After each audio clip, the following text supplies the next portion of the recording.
Definition of microbes. आप सभी को पता होगा माइक्रोब्स क्या है बच्चों। Microbes are very tiny living organisms, bacteria, viruses, fungus, protozoa and algae.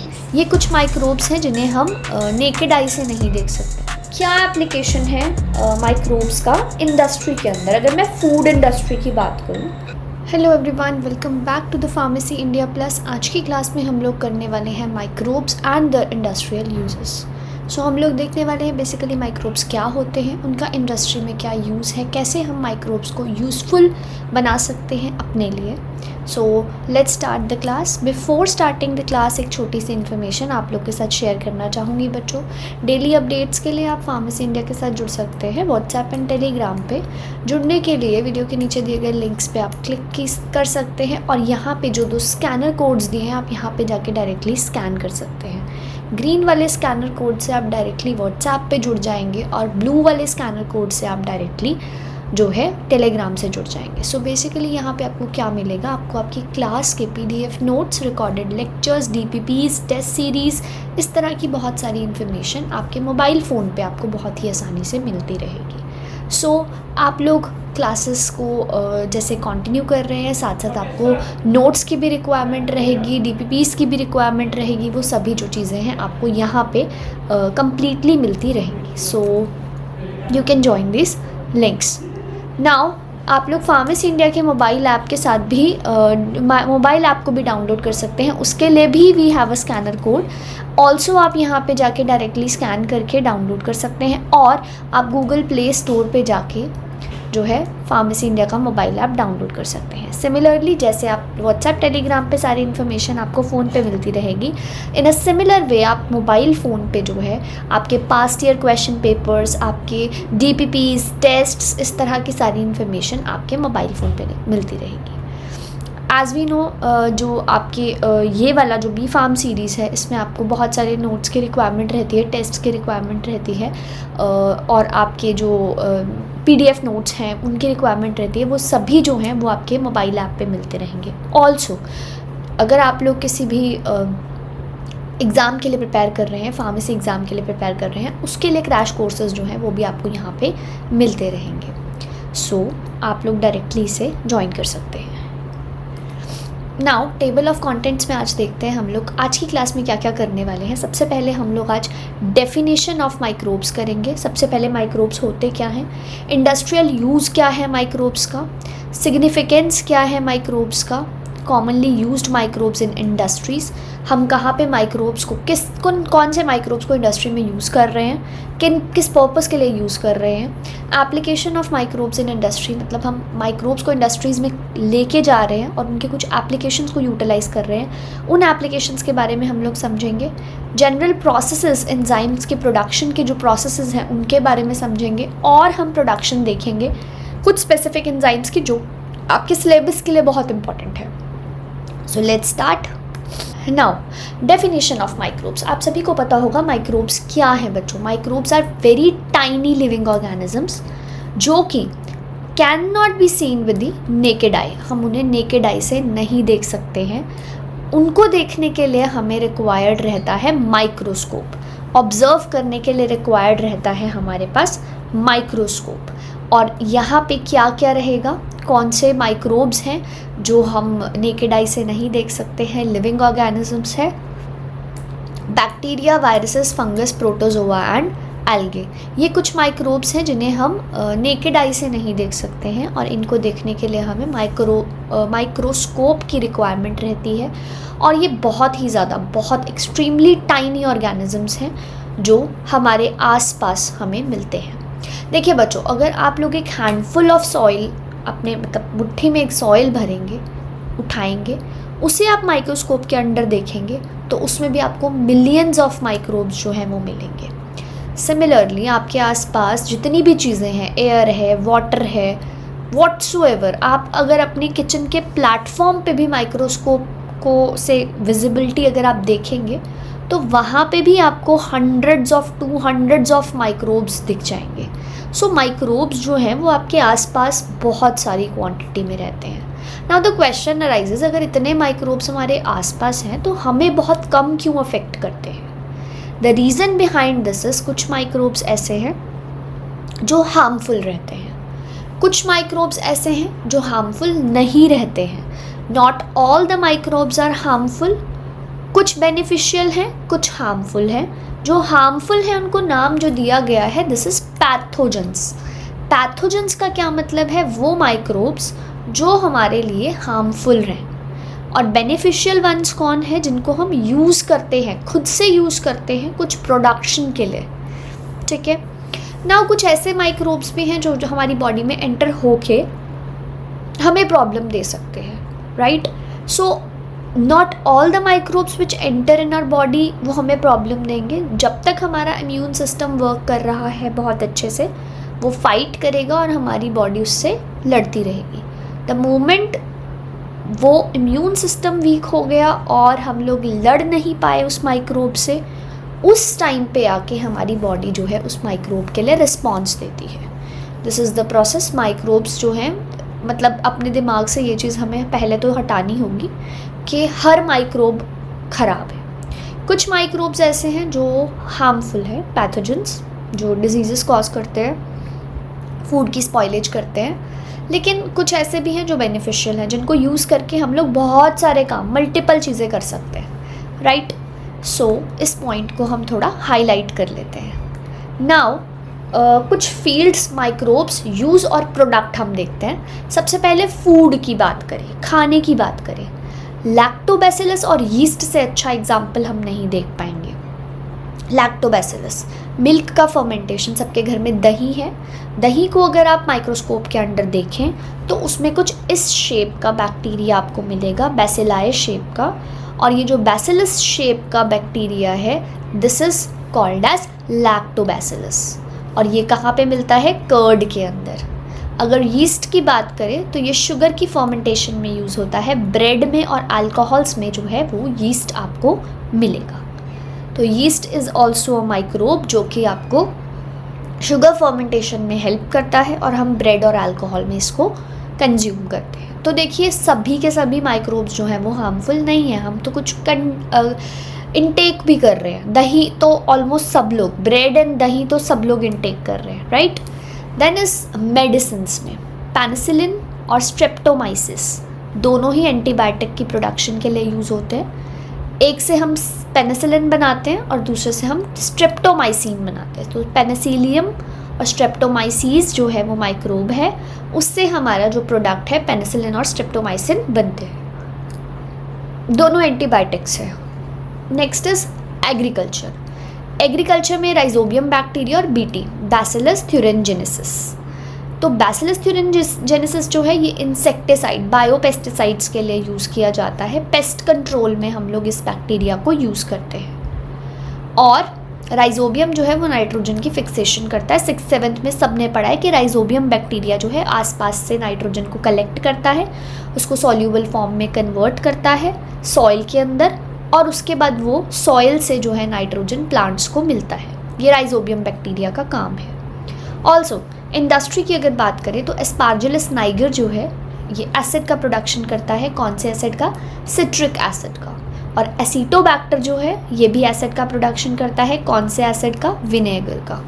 दोनों ही आपको याद रखने हैं, स्टार मार्क कर लीजिए, यहाँ से क्वेश्चन आ सकता है. एस्पार्जिलस नाइगर और एसिटोबैक्टर जो है दोनों बैक्टीरियाज ऐसे हैं जो कि आपके एसिड की प्रोडक्शन करते हैं. एस्पार्जिलस नाइगर से बनता है सिट्रिक एसिड और एसिटोबैक्टर से बनता है विनेगर. एनवायरनमेंट में अगर हम बात करें, मिथेनोजन, स्यूडोमोनास बायोगैस का प्रोडक्शन करते हैं. मिथेनोजन्स फ्यूल जो है बायोगैस CNG ये बनता है. स्यूडोमोनास पोल्यूशन का क्लीन अप करता है, ऑयल स्पिल्स का डिग्रेडेशन करता है. बायोटेक एंड रिसर्च में सबसे ज़्यादा सुना गया नाम जो है इकोलाई, इसर्शिया कोलाई. ये भी एक माइक्रोब है, जेनेटिक इंजीनियरिंग में बहुत इम्पॉर्टेंट टूल की तरह काम करता है. और यहाँ से हमने प्रोड्यूस की थी insulin and hormones. So this is all about some fields, microbes, उनके यूजेस और वहाँ से जो हमें प्रोडक्ट मिल रहा है वो. देखिए, यहाँ से क्वेश्चंस जो हैं वो बनते हैं. डिटेल में जब आपको पूछा जाएगा कि इनकी एप्लीकेशंस क्या हैं, माइक्रोब्स यूज़ कहाँ हो रहे हैं, तब आपको ये दिखाना होगा. Right. Now coming towards the next one, which is industrial use of microbes. Micro organisms जो हैं वो वाइटल रोल प्ले करते हैं वेरियस इंडस्ट्रीज़ में by helping in production, transformation and purification processes. तो माइक्रो ऑर्गेनिजम्स का जो रोल है वो बहुत ज़्यादा वेरिएट करता है, ठीक है।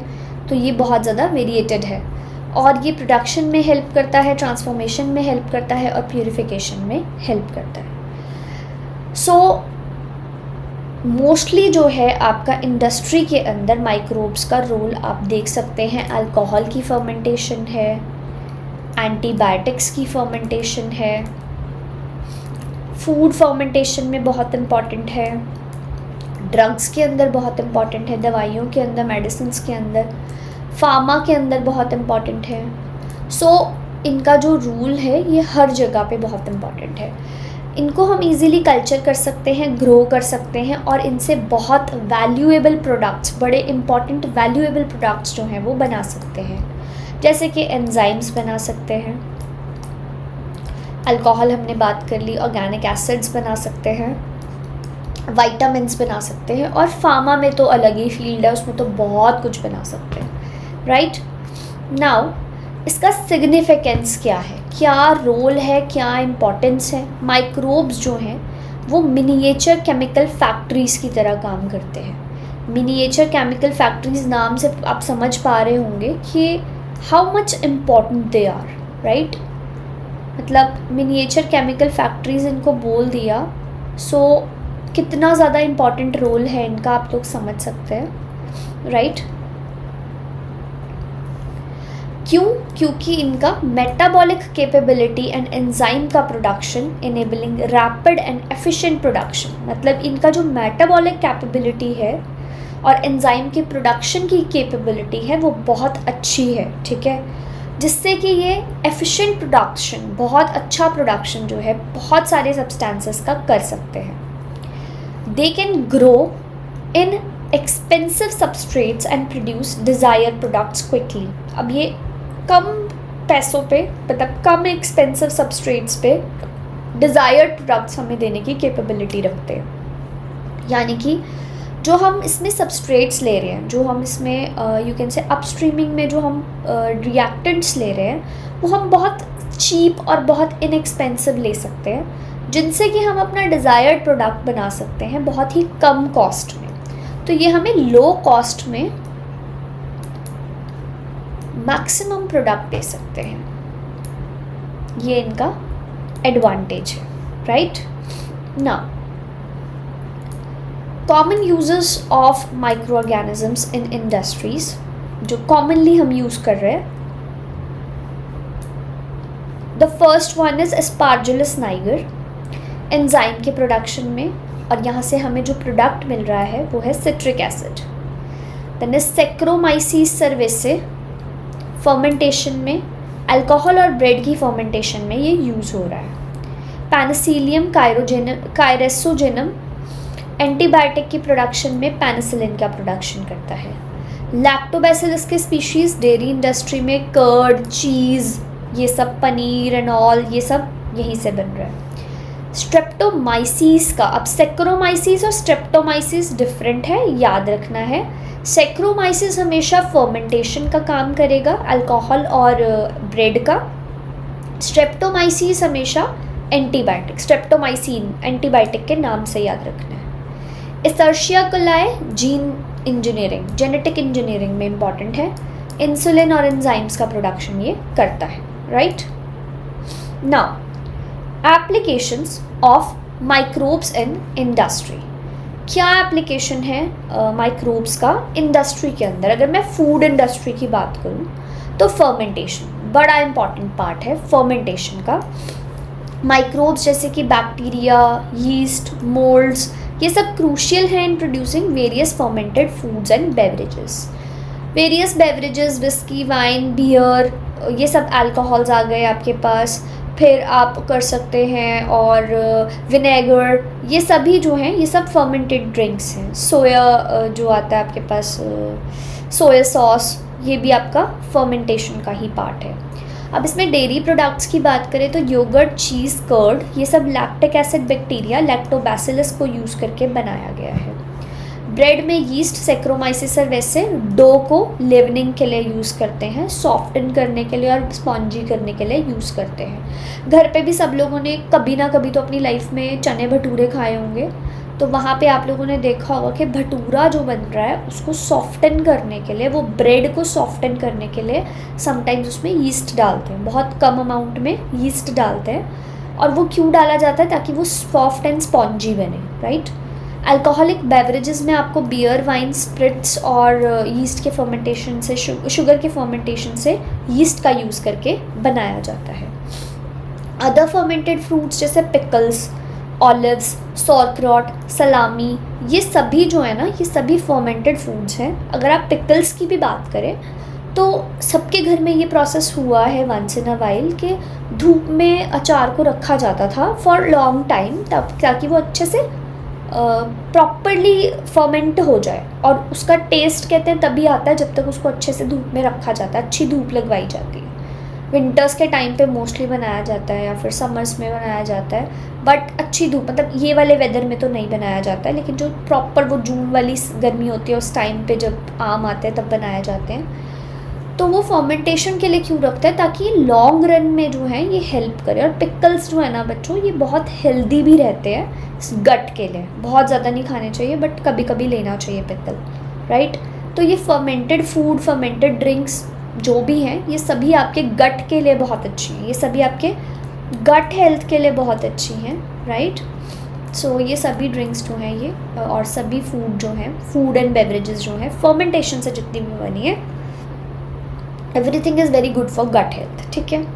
बेनिफिट्स, ये इम्प्रूव करता है पहले तो taste, aroma, texture, shelf life. Shelf life को थोड़ी इंपॉर्टेंस मैं देना चाहूँगी। शेल्फ लाइफ का मतलब क्या है कि आपका जो भी प्रोडक्ट है उसका जो लाइफ है, जो उसका एक टाइम पीरियड है, उसको इंक्रीज़ कर देते हैं हम विदाउट यूजिंग प्रिजर्वेटिव। हम कोई प्रिजर्वेटिव का यूज़ नहीं कर रहे हैं, बट हम अपने प्रोडक्ट की जो लाइफ है उसको बढ़ा रहे हैं, राइट। सो और ऑल्सो इसमें क्या हमें एडवांटेज होगा, हमें न्यूट्रिशन वैल्यू भी अच्छा मिलेगा। और जैसे जो विंटर्स के बाद वाला वेदर आता है, थोड़ा सा विंटर उसमें रहता है, बहुत गर्मी नहीं, उस वेदर में सब लोगों ने अपने घर पे ये ज़रूर देखा होगा कि I don't know the name exactly, kombucha भी बोलते हैं उसको और हम लोग उसको बोलते हैं कांजी। सो कांजी जो है वो भी एक फर्मेंटेड ड्रिंक है, वो बनाई जाती है फॉर अ गुड गट, ठीक है। और उसको बना के स्टोर करा जाता है फॉर लॉन्गर पीरियड्स और थोड़ा थोड़ा इनटेक किया जाता है डेली, जिसका भी गट इश्यूज़ रहते हैं वो उनके लिए बहुत अच्छा है। तो ये जितने भी फर्मेंटेड ड्रिंक्स और फूड्स हैं ये सभी आपके गट हेल्थ के लिए बहुत गुड रहते हैं, बहुत अच्छे रहते हैं, तो इनका एक एडवांटेज ये भी है।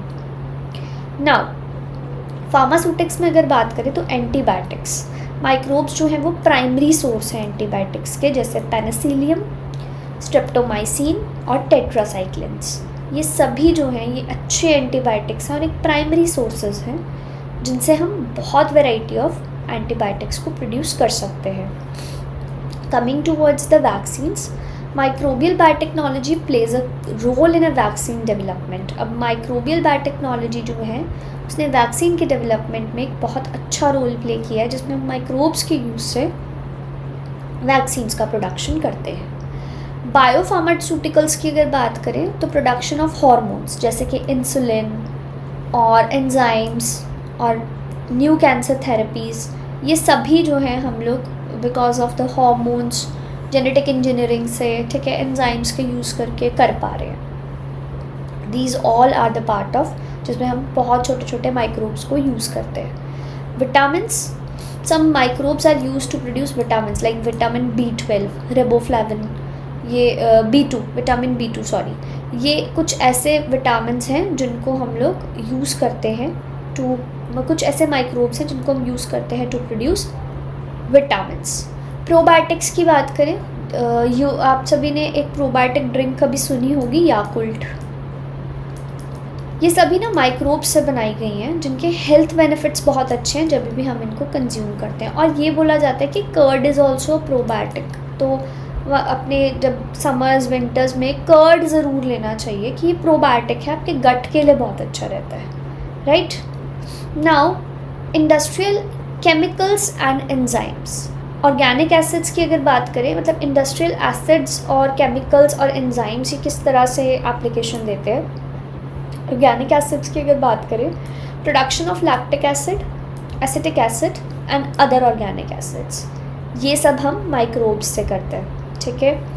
एंजाइम्स में माइक्रोब्स जो हैं वो प्रोड्यूस करते हैं लार्ज वैरायटी ऑफ एंजाइम, बहुत वाइड रेंज है, ठीक है, जिसमें अमाइलेसेस आ जाते हैं जिनको स्टार्च को तोड़ने के लिए यूज़ किया जाता है। अब यहाँ पे इन्होंने क्या बोला है, the production of enzyme via fermentation using Aspergillus species, मतलब हम एंजाइम का प्रोडक्शन जो है वो भी फर्मेंटेशन से ही कर रहे हैं, एस्पार्जिलस की स्पीशीज़ को यूज़ करके। मतलब हम इन एवरी केस हम लोग एंजाइम्स को भी अगर प्रोड्यूस कर रहे हैं तो भी हम फर्मेंटेशन टेक्नोलॉजी से यूज़ कर रहे हैं। So these are some industrial chemicals और एंजाइम्स जो हम यूज़ करके नए प्रोडक्ट्स की फॉर्मेशन कर सकते हैं। Fuels, production of biofuels like ethanol from through fermentation, ethanol जो है वो एक बायोफ्यूल की तरह यूज़ करते हैं और ये भी हमने फर्मेंटेशन से ही बनाया है। Biomining, extraction of metals from ores using microbes, ores से मेटल्स को निकालना, एक्सट्रैक्ट करना, वो भी माइक्रोब के यूज़ हो सकते, माइक्रोब से हो सकता है बहुत आसानी से।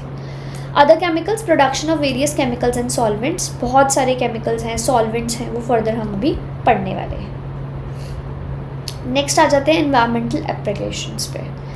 अब बायोरेमेडिएशन के बारे में सभी ने सुना होगा। Bioremediation is what, treatment of air, water and soil using microbes. तो ये जब हम ट्रीटमेंट करेंगे एयर, वाटर या सॉइल का यूजिंग माइक्रोब्स, इस प्रोसेस को कहा जाता है बायोरेमेडिएशन। तो हम क्लीन अप करते हैं ऑयल पॉल्यूटेंट्स और contaminants through this microbes. Waste water treatment की अगर बात करें तो माइक्रोब्स जो हैं वो एसेंशियल हैं in breaking down the organic waste in sewage and industrial waste water, purifying the water. Different type of bacteria जैसे एरोबिक, एनारोबिक और फैकल्टेटिव बैक्टीरिया जो है वो कंट्रीब्यूट करता है इस प्रोसेस में।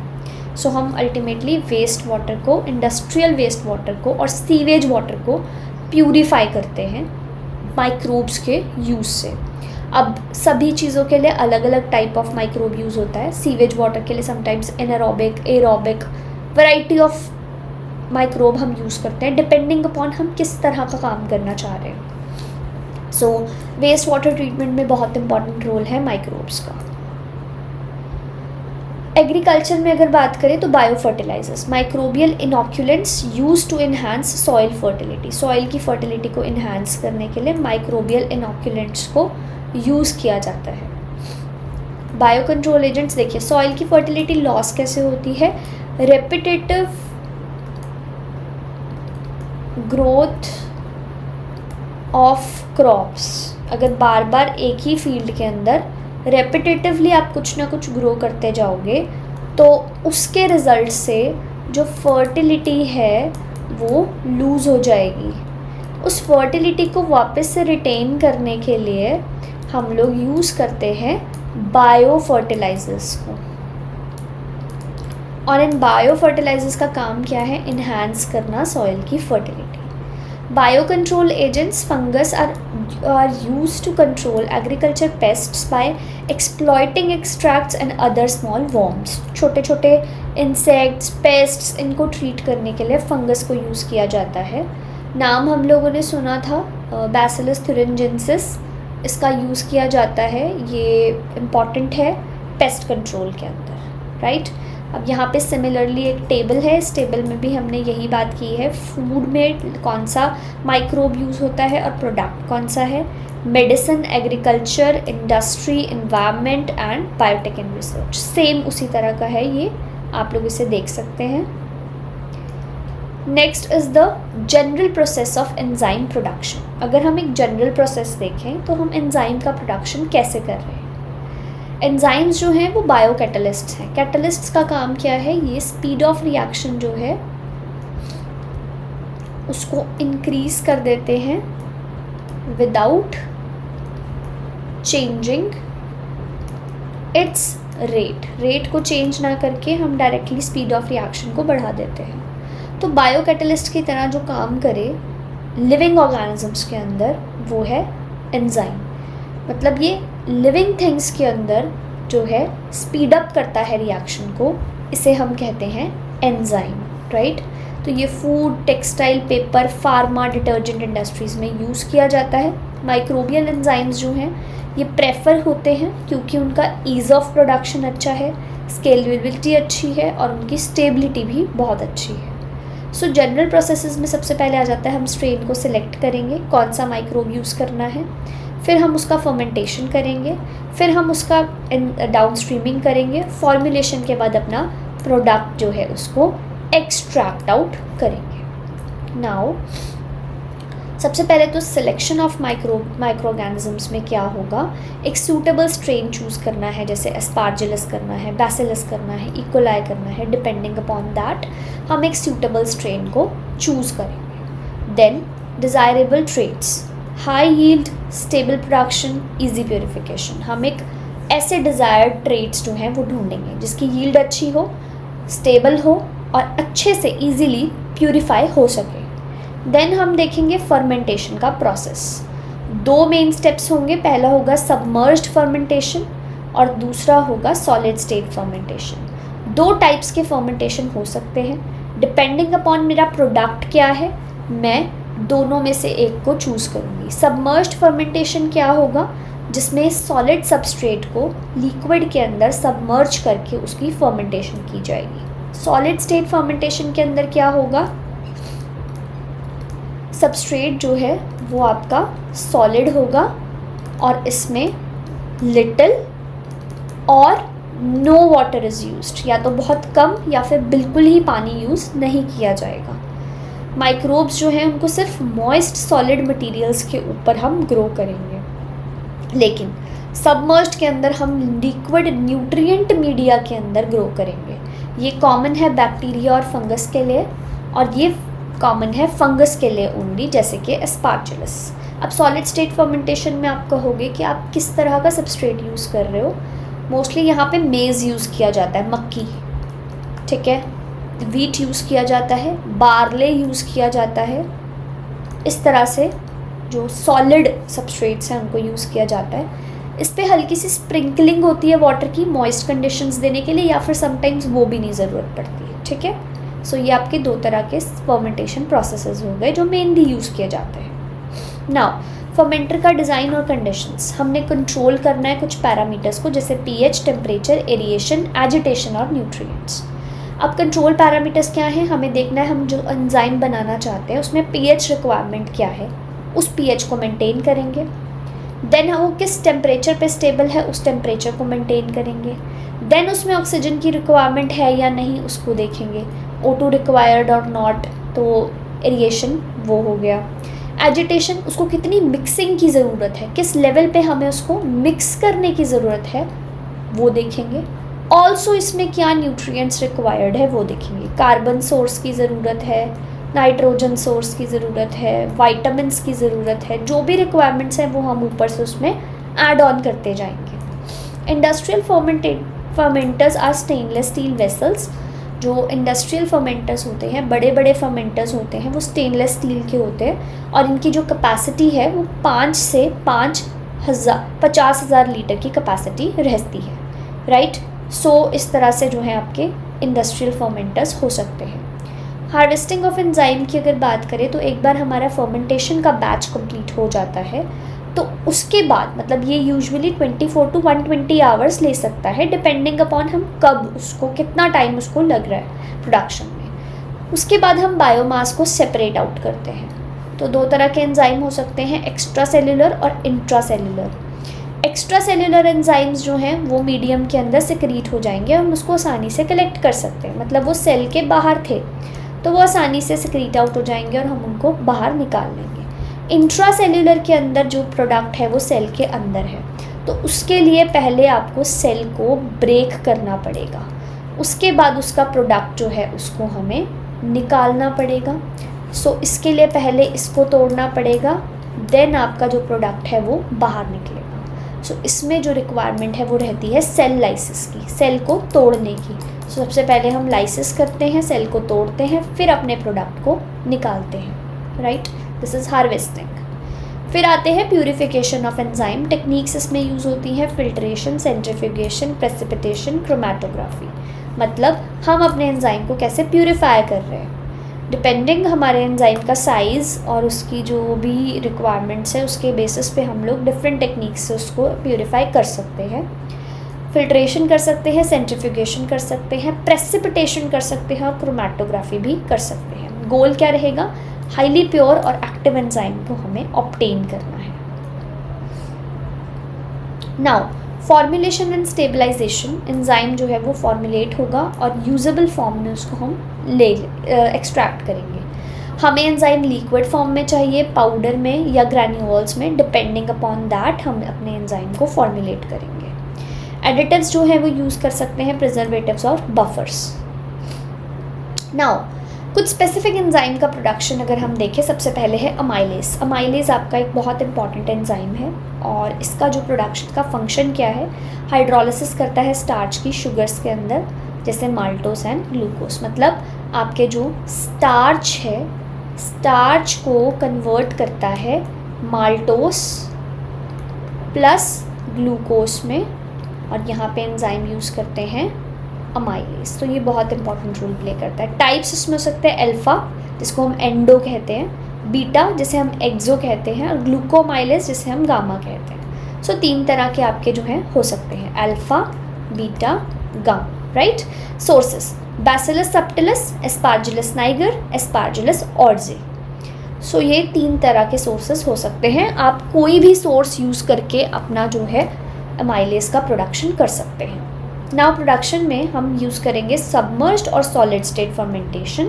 कुछ भी कर सकते हैं, बिकॉज हमने देखा कि अमाइलेज जो है वो इजीली दोनों तरीक़ों से बन रहा है। और इसमें जो हमने मीडिया यूज़ करना है वो हमेशा स्टार्च रिच होना चाहिए, स्टार्च कंटेनिंग होना चाहिए। और इसके एप्लीकेशंस जो हैं वो कहाँ पे हैं, फूड इंडस्ट्री में, ब्रूइंग एंड बेकिंग में। ब्रूइंग आपको पता है अल्कोहल्स, और बेकिंग आपको पता है ब्रेड्स में।